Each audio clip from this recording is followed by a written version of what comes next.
त्याला या ठिकाणी आणलं, त्याला उपदेश दिला असेल, धर्माचे धडे देण्याचे प्रयत्न गुरूंनी केले असतील, पण आकार देण्याचा प्रयत्न खऱ्या अर्थानं 3 ठिकाणाहून त्याचा झालेला. पहिला एक तर वांबोरीला झालेला, त्याच्यानंतर बाबांकडे संवत्सर आश्रमात झालेला आहे, आणि मग त्याच्यानंतर खऱ्या अर्थानं कवीश्वर अमनाय आदरणीय श्रद्धेय महंतश्री अमृते बाबा यांच्या सानिध्यात खऱ्या अर्थानं तो राहिला.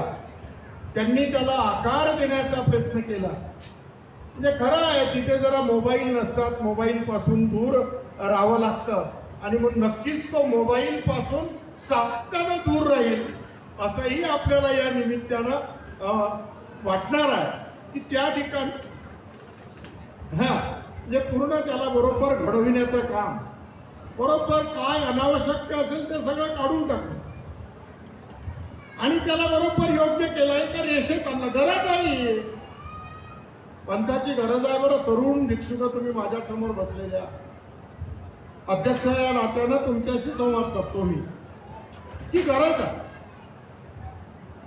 बघा, आपलं आचरण, आपला देव, आपला धर्म समाजाला जर कळायचा असेल, देव सर्वज्ञ श्री चक्रधर प्रभू जर समाजाला व्यवस्थित कळायचे असतील तर आमचं आचरण व्यवस्थित असणं अत्यंत महत्वाचं आहे.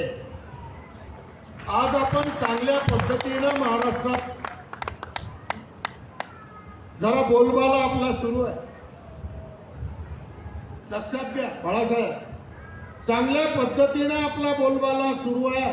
पण याच्यात एखादी जर का कुठे चूक झाली तर जितके वर गेलो तितके झपाट्याने आपण खाली आल्याशिवाय राहणार नाही, हेही तेवढंच महत्वाचं आहे. म्हणून आपणही सर्वज्ञ श्री चक्र, तुम्ही त्यात नियमात आहेच, तुम्ही नाही असं मी म्हणत नाही, तुम्ही सगळे अत्यंत नियमात असलेले, आणि म्हणून किंबहुना आपल्याला याही सगळ्या बाबींचा विचार करून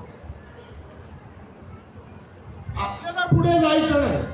नाही नाही कारंजेकर बाबा एवढे कामं करतात, अहो नाही, कारंजेकर बाबा काय करतात? कारंजेकर बाबा पुढे जाणार नाही. कारंजेकर बाबांना पंथ आणि पंथाचे विचार खऱ्या अर्थानं पुढे न्यायचे आहे, बाबांना पुढे जायचं नाही. बाबा ज्या जागेवर आहे त्याच जागेवर आहे, बाबात काही बदल होणार नाही. बाबा इथेही बसतात, थोड्या वेळाने तुमच्यातही येऊन बसतात, कारण इथे बसल्यानंतर इकडचे विचार ऐकायला मिळतात, तुमच्यात येऊन बसल्यानंतर तुमच्या काय भावना आहेत त्याही